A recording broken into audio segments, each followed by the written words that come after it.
ఛత్తీస్గఢ్ రాష్ట్రం బీజాపూర్ అడవుల్లో మరోసారి నెత్తురుడ్డాయి. భద్రతా బలగాలకు మావోయిస్టులకు మధ్య జరిగిన భీకర కాల్పుల్లో 5 మావోయిస్టులు మృతి చెందారు. మృతుల్లో 2 మహిళా మావోయిస్టులు ఉన్నారు. ఘటనా స్థలంలో భారీ ఎత్తున ఆయుధాలు, పేలుడు పదార్థాలు స్వాధీనం చేసుకున్నారు.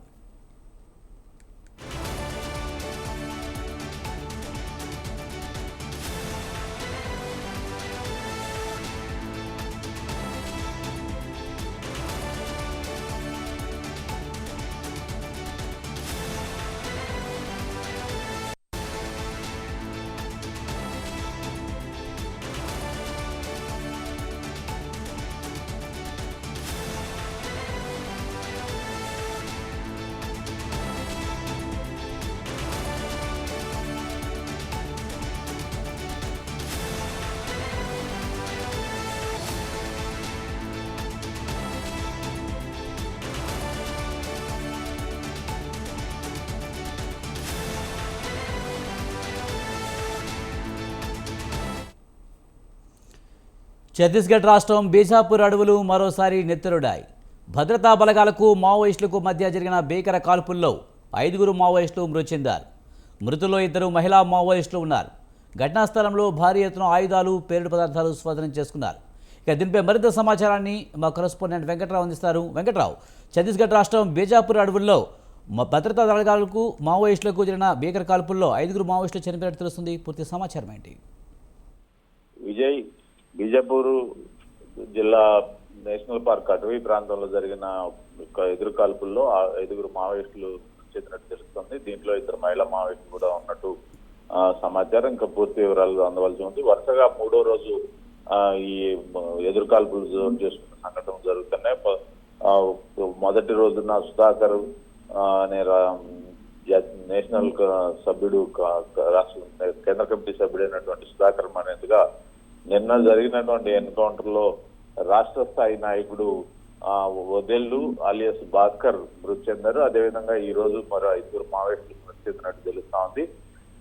ఈ మావోయిస్టుల మృతి వరుసన కూంబింగ్ జరుగుతున్న నేపథ్యంలో మావోయిస్టులు తారసపడమని ఎదురు కాల్పులు చోటు చేసుకున్నాయని, ఇందులో మావోయిస్టులు మృతి చెందినట్టు పోలీసులు చెప్తున్నారు. అయితే మరోపక్క ఈ ప్రజా సంఘాలు పేర్కొంటూ అనేక మంది మావోయిస్టులు, సుమారు 10 మంది మావోయిస్టులు నేతలు, రాష్ట్ర కేంద్ర కమిటీ సభ్యులు పోలీసులు అదుపులో ఉన్నారని, సాయుధ బలగాలు వారిని సజీవంగా పట్టుకొని చిత్రహింసలు పెట్టి చంపేస్తున్నాయని, రోజుకొక చొప్పున కాల్చివేస్తున్నారని చెప్పేసి కూడా ఆరోపిస్తూ వారిని వెంటనే కోర్టులో విడుదల చేయాలని చెప్పేసి ప్రజా సంఘాలు, పౌర హక్కుల సంఘ నేతలు డిమాండ్ చేస్తున్న నేపథ్యంలో ఈ ఎన్కౌంటర్ ఘటన దానికి ఊతమిచ్చే విధంగా ఉంది. ఒకరోజు సుధాకర్ ఒకటే చనిపోవడం, సుధాకర్ కేంద్ర కమిటీ స్థాయి నాయకుడు కావడం, ఆయన దగ్గర ఏకపక్షంగా లభిస్తుందని, ఆయనకు భద్రతగా 3 అంచెల వ్యవస్థ ఉంటుందని, కానీ ఆయన ఒక్కడే మృతి చెందడం పలు అనుమానాలకు తావిస్తుందని చెప్పేది కూడా పౌర హక్కుల సంఘ నేతలు చెప్తున్నారు. అదేవిధంగా నిన్న రాష్ట్ర స్థాయి నాయకుడు భాస్కర్ మృతి చెందడం, ఈ భాస్కర్ మృతి కూడా అనేక అనుమానాలకు తావిస్తుందని చెప్తున్నారు. ఈ నేపథ్యంలోనే ఈ రోజు జరిగినటువంటి ఎదురు కాల్పులు 5 మృతి చెందినట్టు పోలీసులు ప్రకటిస్తా ఉన్నారు. ఇంకా వారిలో కూడా రాష్ట్ర స్థాయి నాయకులు ఉన్నారని తెలుస్తా ఉంది. దీంట్లో ఇది ఏకపాఠ్యంతో పాటు మరికొన్ని మందుకొట్ట సామాగ్రి కూడా లభ్యమైనట్టు తెలుస్తా ఉంది. ఈ నేపథ్యంలో వీరిలో కూడా రాష్ట్ర స్థాయి నాయకులు ఎవరైనా ఉన్నారని అనుమానాలు ఉంటుంది. దీన్ని ఇంకా అధికారికంగా పోలీసులు ప్రకటించవలసి ఉంది. విజయ్, వెంకట్రావు, ఇంకా సెర్చ్ ఆపరేషన్ అయితే కొనసాగుతుందా బీజాపూర్ అడవుల్లో? అలాగే ఘటనా స్థలంలో భారీ ఎత్తున ఆయుధాలు కూడా, అలాగే పేలుడు పదార్థాలు కూడా స్వాధీనం చేసుకున్నట్టు తెలుస్తుంది. దీనికి సంబంధించిన సమాచారం ఉందా? ఈ ఆపరేషన్ కగార్ పేరుతో వరుసగా ఈ సెర్చింగ్ ఆపరేషన్ కూంబింగ్ నిర్వహిస్తున్నటువంటి నేపథ్యం ఉంది. ఈ కూంబింగ్ నిర్వహిస్తున్న నేపథ్యంలోనే సాయుధ బలగాలు పెద్ద ఎత్తున వచ్చి కర్రెగుట్టల ప్రాంతంలో కూడా సెర్చ్ ఆపరేషన్ నిర్వహించి అక్కడ కూడా పెద్ద ఎత్తున మావోయిస్టుల మధ్య కేంద్ర కమిటీ కార్యదర్శి అయినటువంటి నంబాల కేశవరావు ఎన్కౌంటర్ కూడా చోటు చేసుకోవడంతో మావోయిస్టుల మీద పూర్తి స్థాయి పట్టు బిగించినట్టు అయింది.